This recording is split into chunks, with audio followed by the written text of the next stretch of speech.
इस लेक्चर में पिछले लेक्चर में हमने पढ़ा था कि पदार्थ के अवस्थाओं के परिवर्तन के बारे में। इस लेक्चर में हम बात करने वाले हैं कि गुप्त ऊष्मा क्या होती है।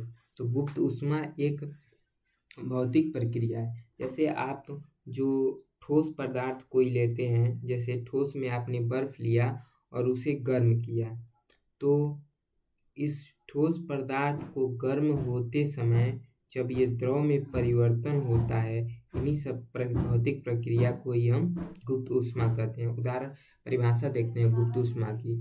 जब हम किसी पदार्थ को गर्म करते हैं तो आम तौर पर उसका तापमान बढ़ता है, लेकिन एक स्थिति ऐसी आती है जैसे बर्फ का पिघलना या पानी का उबलना, जब हम ऊष्मा तो देते हैं पर थर्मामीटर में तापमान स्थिर रहता है। इसी छिपी हुई ऊष्मा को गुप्त ऊष्मा कहते हैं। यानी कि अथवा में समझिए, जैसे ये परिभाषा, वह ऊष्मीय ऊर्जा जिसकी आपूर्ति किसी पदार्थ की भौतिक अवस्था को परिवर्तित कर देती है, उसे गुप्त ऊष्मा कहलाती है। गुप्त ऊष्मा के प्रकार भी होते हैं। पहला है गलन की गुप्त ऊष्मा, दूसरा है वाष्पन की गुप्त ऊष्मा। तो इसे हम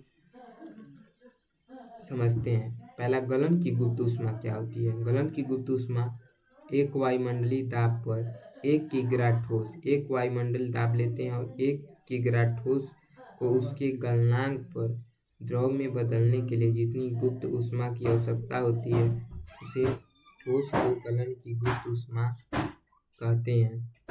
उदाहरण के तौर पर बर्फ का द्रव पानी में बदलना।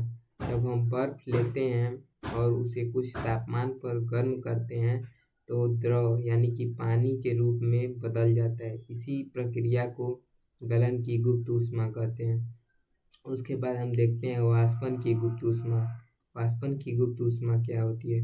वाष्पन की गुप्त ऊष्मा में ये होता है कि जब हम पानी यानी कि द्रव को लेते हैं और उसे गर्म करने पर वह वाष्प के रूप में परिवर्तित हो जाता है, इसी प्रक्रिया को वाष्पन की गुप्त ऊष्मा कहते हैं। इसकी परिभाषा ये है कि वायुमंडलीय यानी कि एक वायुमंडलीय दाब पर 1 किग्रा यानी कि 1 लीटर द्रव को उसके क्वथनांक पर वाष्प में बदलने के लिए जितनी ऊष्मा ऊर्जा की आवश्यकता होती है, उस द्रव को वाष्पन की गुप्त ऊष्मा कहते हैं। उदाहरण के तौर पर हम पानी को गर्म करने पर वह वाष्प में परिवर्तित हो जाता है। इसी प्रक्रिया को वाष्पन की गुप्त ऊष्मा कहते हैं।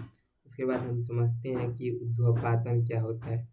ऊर्ध्वपातन और निक्षेपण ये दोनों के विपरीत प्रक्रिया है। ऊर्ध्वपातन को हम समझते हैं जैसे कि हम कोई ठोस पदार्थ लिए और उसे गर्म करने पर वह सीधे द्रव अवस्था में न आते हुए गैस में परिवर्तित हो जाता है। इसी प्रक्रिया को हम गैस बोलते हैं।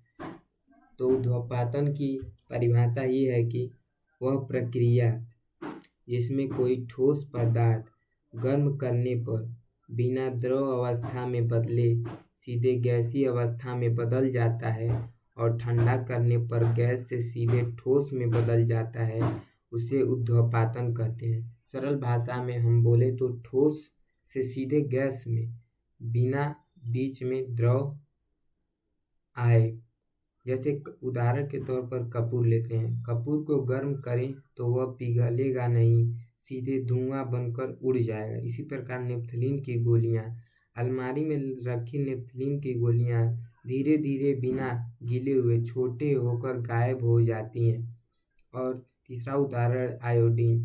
ठोस आयोडीन को गर्म करने पर बैंगनी रंग की गैस बनती है। ये जो उदाहरण है, यह प्रक्रिया ठोस से सीधे गैस में परिवर्तित हो जाती है बिना द्रव अवस्था में है। इसके बाद हम समझते हैं कि निक्षेपण क्या होता है, जो ऊर्ध्वपातन का विपरीत होता है। निक्षेपण एक वह प्रक्रिया जिसमें कोई गैसीय पदार्थ ठंडा होने पर बिना द्रव अवस्था में बदले सीधे ठोस अवस्था में बदल जाता है, उसे निक्षेपण कहते हैं। ऐसे सरल भाषा में आप समझ सकते हैं, गैस जो है गैस सीधे ठोस में कैसे बनता है, इसी प्रक्रिया को हम निक्षेपण कहते हैं। जैसे गैस बिना ठोस यानी कि बीच में द्रव नहीं बनता है, उसे ठोस कहते हैं। ऊर्ध्वपातन का ये उल्टा होता है, यानी कि ऊर्ध्वपातन में ठोस से गैस बनता है, तो इसमें गैस से ठोस बनता है। उदाहरण के तौर पर पाला पड़ना। आप देखते हैं सर्दियों में हवा में मौजूद जलवाष्प, सर्दियों में जो हवा में मौजूद जलवाष्प होता है वो सीधे बर्फ के क्रिस्टल बन जाते हैं और घास पत्तों पर जम जाते हैं। यह पानी नहीं बनती है। जैसे कि जो जलवाष्प रहते हैं वो बर्फ से सीधे ठोस में परिवर्तित हो जाते हैं। जैसे पाला पड़ना, जैसे सर्दियों में क्या होता है कि जो बर्फ के छोटे छोटे जलवाष्प में मौजूद पड़ते हैं, यानी कि पाला पड़ते हैं बर्फ। उसके बाद कपूर का जमना, जैसे कपूर को गैस को ठंडी जगह पर रखें तो वापस ठोस कपूर क्रिस्टल बन जाता है। ऐसे हम कपूर को जलाएं और कपूर को जलाने पर उस जो कपूर सीधे गैस में परिवर्तित हो रहा है, उसी गैस को हम वापस ठंडी जगह पर रख दें तो वह फिर से कपूर के रूप में जम जाएगा। उसके बाद हम पढ़ेंगे गैस का द्रवीकरण। गैस का द्रवीकरण कैसे होता है, इसे पढ़ने के लिए हम अगले लेक्चर में हम देखेंगे गैस का द्रवीकरण कैसे किया जाता है, कैसे एलपीजी सिलेंडर चाहे सीएनजी सिलेंडर चाहे ऑक्सीजन सिलेंडर को कैसे एक छोटे से सिलेंडर में कैसे रखा जाता है, इसे हम अगले लेक्चर में समझेंगे। धन्यवाद।